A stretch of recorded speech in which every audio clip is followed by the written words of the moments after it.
Assalamualaikum warahmatullahi wabarakatuh. Allahumma sholli ala Sayyidina Muhammad wa ala ali Sayyidina Muhammad.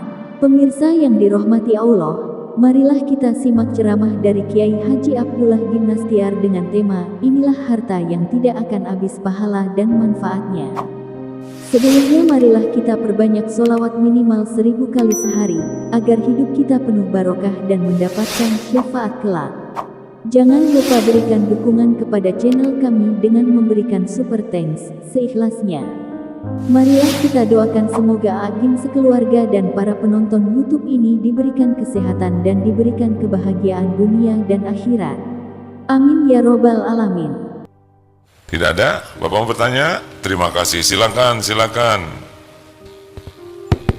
Bismillahirrahmanirrahim. Assalamualaikum warahmatullahi wabarakatuh. Waalaikumsalam warahmatullahi wabarakatuh. Yang sama-sama kita muliakan, Agim. Alhamdulillah, terima kasih. Ketemu lagi, waktu bulan lalu di Makassar. Oh iya, saya ingat. Terima kasih Pak. Alhamdulillah. Sekarang mau menjelang pensiun, Ini Bapak harus lebih bahagia Pak. 3 tahun lagi, Alhamdulillah, 3 tahun lagi. Kalau ada umur ya. Insya Allah. Insya Allah. Bapak umurnya panjang dan penuh kebaikan. Amin. Tanyanya apa Pak? Kepingin lebih bermanfaat buat orang banyak, tetapi lewat usaha.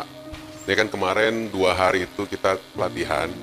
Selama ini kan kita bekerja aja ya, mengurus sebagai pegawai.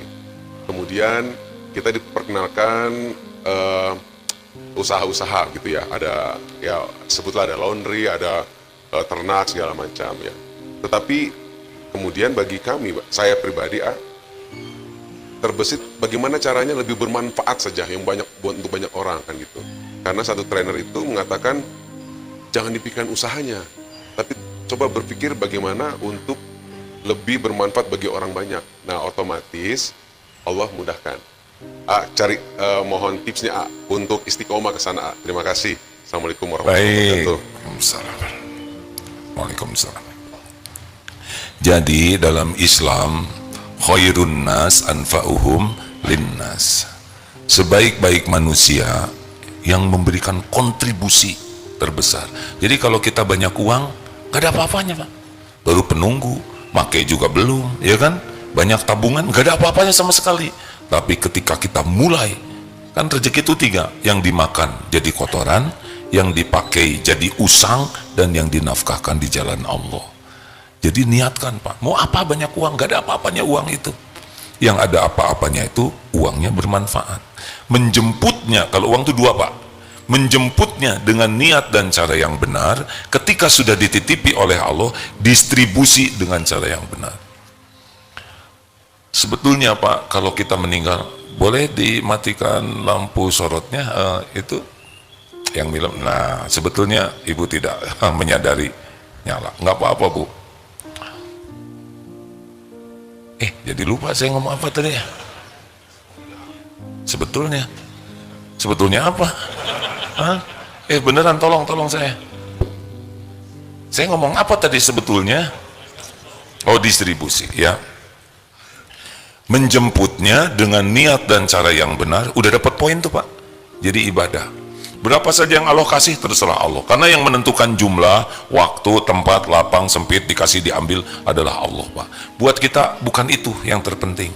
Bagi kita kesibukan bekerja jadi amal soleh. Karena meninggal nggak dibawa tuh. Dan belum tentu juga kerja keras hasilnya sebanyak yang kita inginkan. Sesuka Allah aja nanti ngasihnya tuh. Terserah. Mau dikasih berapa aja, kita nggak boleh mengatakan rugi nih, harusnya saya dapat 10 juta tapi saya cuma dapat 3 juta. Emang segitu rezekinya. Tapi kalau niatnya benar, caranya benar, kita dapat pahala Pak. Walaupun jumlah tidak cocok, nggak apa-apa, mungkin tambah pahala sabar ya. Nanti kalau udah dikasih itu ujian, pakai juga yang benar, zakatnya kita keluarkan, amal jariahnya, wakaf dan sebagainya, sedekahnya, ngasih makan orang, itulah rezeki kita. Yang kita makan sedikit. Maaf Bapak, usia sekarang berapa? 53A. 53A. Saya 63B Pak. Jadi kayak SMA. 53, aduh ke 63 10 tahun lagi ya. Tapi ke 54 setahun lagi tuh Pak. Jadi makin tua makin sedikit loh Pak makanan kita, betul tidak? gula. Makan ini kolesterol naik. Nasi kebanyakan gula. Jadi sebetulnya kalau udah tua kayak gini yang kita pikirkan tuh memperbanyak rezeki itu bukan untuk memuaskan nafsu, tapi justru ngasih makan. Ini saya baru tadi dapat telepon, bahagia sekali ibu ini. Tahu, saya tuh bahagia, saya sedang sangat bahagia. Apa yang membuat bahagia? Membagikan makanan, Pak. Masak ibu ini dengan ada beberapa ibu lainnya, lalu dikemas dari pagi sudah masak, jerih payah betul. Kemudian dibagikan. Dan melihat orang lapar makan, dapat makanan itu, ini buat anaknya. Betapa lihat orang bahagia itu sangat membahagiakan. Nah, jadi, tapi kalau mau bisnis, istiqoroh dulu Pak, karena tidak semua orang punya coupling bisnis, ya. Jadi nggak usah beda. Dan hardware software kita kalau udah tua udah beda Pak, ya kan? 53 sudah mulai slow, ya kan? Ciri-cirinya nanti dari duduk mau berdiri itu take off tuh agak berat. Jadi saran saya, bisnisnya tuh benar-benar harus jadi ibadah. Bisnisnya itu bisa bikin bahagia. Bisa lihat karyawan punya gaji, udahlah. Kita mah nggak usah buat kita, udah cukup lah.